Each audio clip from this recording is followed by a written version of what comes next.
गरीब बेटी का भाग्य। गांव के एक छोटे से कोने में एक निर्धन परिवार रहता था। उस परिवार की सबसे छोटी बेटी थी जिसका नाम राधा था। राधा के पिता मोहन एक मेहनती किसान थे जो अपने खेत में दिन रात काम करते थे, लेकिन फिर भी परिवार की आर्थिक स्थिति बहुत खराब थी।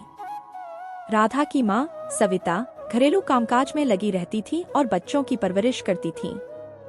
परिवार में कुल 5 सदस्य थे, मोहन, सविता और उनके 3 बच्चे राम, सीता और सबसे छोटी राधा। राधा बहुत ही मेहनती और होशियार बच्ची थी। उसने स्कूल में हमेशा अच्छे अंक प्राप्त किए और उसकी अध्यापिका भी उसकी तारीफ करती थी।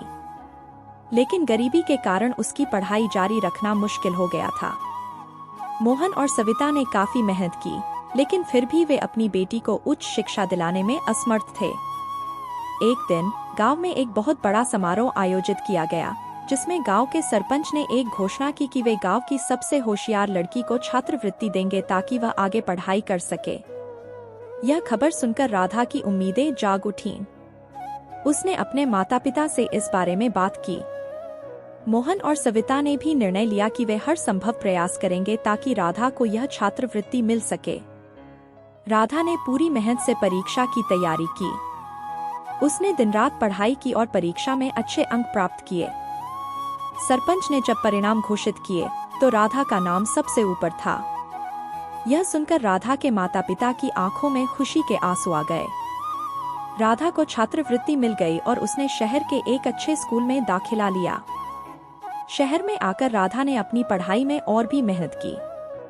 उसने अपनी कक्षा में हमेशा टॉप किया और उसे कई पुरस्कार मिले। उसकी मेहनत और लगन देखकर स्कूल के प्रधानाचार्य ने उसे एक विशेष स्कॉलरशिप के लिए नामांकित किया, जिससे उसे आगे की पढ़ाई के लिए विदेश जाने का अवसर मिल सकता था। राधा ने इस अवसर को भी भुनाने का पूरा प्रयास किया। उसने कड़ी मेहनत की और स्कॉलरशिप की परीक्षा में भी सफल रही। उसे अमेरिका के एक प्रसिद्ध विश्वविद्यालय में दाखिला मिल गया। राधा ने अपने माता पिता को यह खबर सुनाई तो उनकी खुशी का ठिकाना नहीं रहा। गांव के सभी लोग भी राधा की सफलता पर गर्व महसूस कर रहे थे। अमेरिका जाकर राधा ने वहां भी अपनी मेहनत जारी रखी। उसने अपनी पढ़ाई में उत्कृष्ट प्रदर्शन किया और अपनी क्लास में टॉप किया। उसे कई बड़ी कंपनियों से नौकरी के ऑफर मिले, लेकिन राधा ने अपने गांव लौटने का फैसला किया। उसने सोचा कि वह अपने गांव के बच्चों को भी उच्च शिक्षा के अवसर प्रदान करेगी।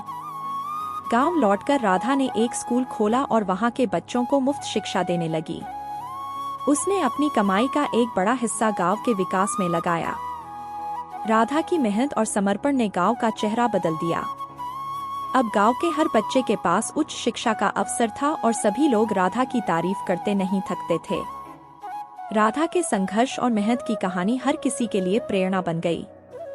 उसने यह साबित कर दिया कि गरीबी कोई बाधा नहीं है, अगर आपके पास मेहनत और लगन हो। राधा की कहानी ने यह संदेश दिया कि हर बेटी को शिक्षा का अधिकार है और वह अपने भाग्य को स्वयं बना सकती है। कहानी समाप्त।